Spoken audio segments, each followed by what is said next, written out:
Welcome to this recording, which is only a few minutes long, covering the key components of the major hemorrhage protocol for Cardiff critical care.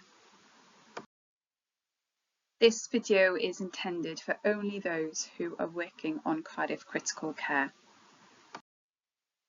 By the end of this video, you will be able to locate a copy of the major hemorrhage protocol, be able to provide blood bank with all the information they will require urgently when a major hemorrhage is triggered, be able to complete the key features of the PortaTrack form, and also be able to locate the major hemorrhage stand or provide directions for somebody else too. There are a number of different variations of the major hemorrhage pathway across Cardiff and Vale, dependent on which particular area of practice. Therefore, Cardiff critical care does have its own specific pathway. There are no set criteria to trigger a major hemorrhage, rather this is based on clinical judgment. Routine blood, when ordered on PortaTrack, can take up to 45 minutes to arrive. Therefore, should any blood products be required faster than this, it is worth considering whether a major hemorrhage protocol should be activated. The major hemorrhage protocol for Cardiff critical care can be found on CliniB. Should you look for it elsewhere, such as on the Cardiff and Vale intranet, please use the term massive hemorrhage. However, on CliniB, the protocol can be found under both search terms of major hemorrhage and massive hemorrhage. You will see here a copy of the major hemorrhage protocol and a lot of useful information, including the telephone numbers to contact to trigger a major hemorrhage with blood bank, and this will be dependent on whether it is in hours or out of hours. There's also a reminder for completing PortaTrack and also the information that blood bank will require when triggering the major hemorrhage, as well as the blood samples that will need to be sent to them. Anyone can contact blood bank to trigger a major hemorrhage via the telephone numbers listed on the major hemorrhage protocol. When contacting blood bank, please have to hand key information that they will require, which includes the patient's name, date of birth, the first line of their address, and their hospital number. Blood bank will also want the details of a coordinator, somebody who's based on intensive care that they can liaise with. Therefore, give them the name of the designated coordinator and a telephone number to contact them on. Unless specified otherwise, only 2 units of red cells will be delivered when a major hemorrhage is triggered. Therefore, when liaising with blood bank, please inform them exactly of what blood products will be required so that they can prepare this. Porters will also need to be informed of what blood products you want delivered when. In addition to triggering the major hemorrhage with blood bank, porters also need to be notified, and this needs to be done separately to blood bank. The porters can be triggered simultaneously or even before blood bank. This needs to be achieved through completing PortaTrack.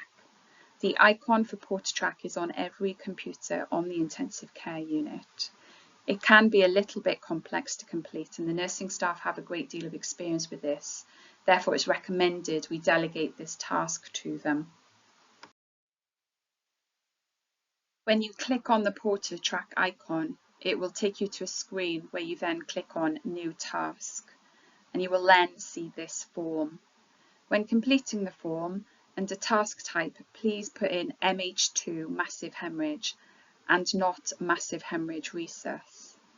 In the location box, please put the exact location to where the patient is and where you want the products delivered to.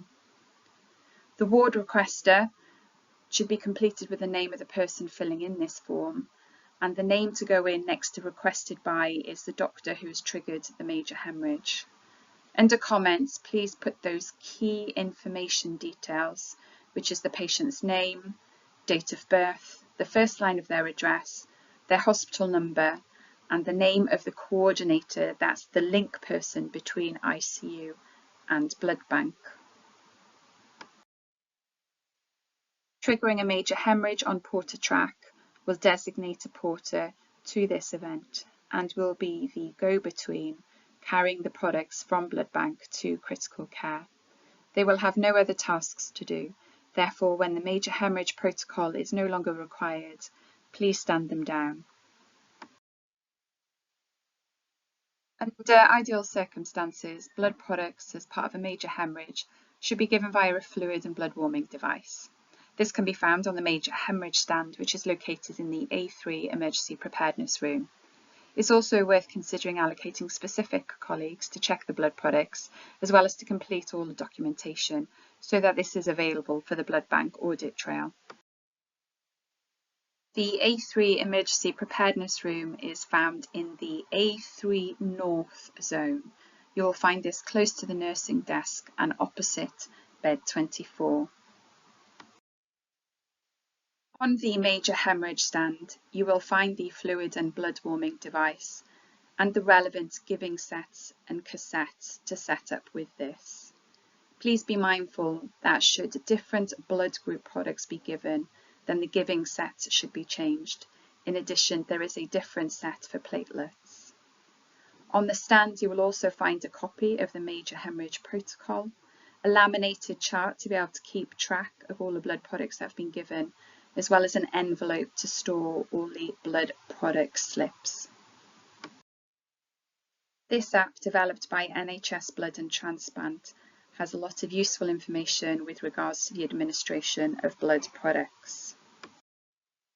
As some final pieces of information, should there be any missing equipment from the major hemorrhage stand, then you will find the cassette for the fluid and blood warming device in stores on the A3B3 corridor, listed under fluid warmer. When the major hemorrhage stand is finished with, please ensure it is restocked and taken back to the A3 emergency preparedness room. And instructions on how to set up the fluid and blood warming device can be found on the major hemorrhage stand, but there is also a video to go with this.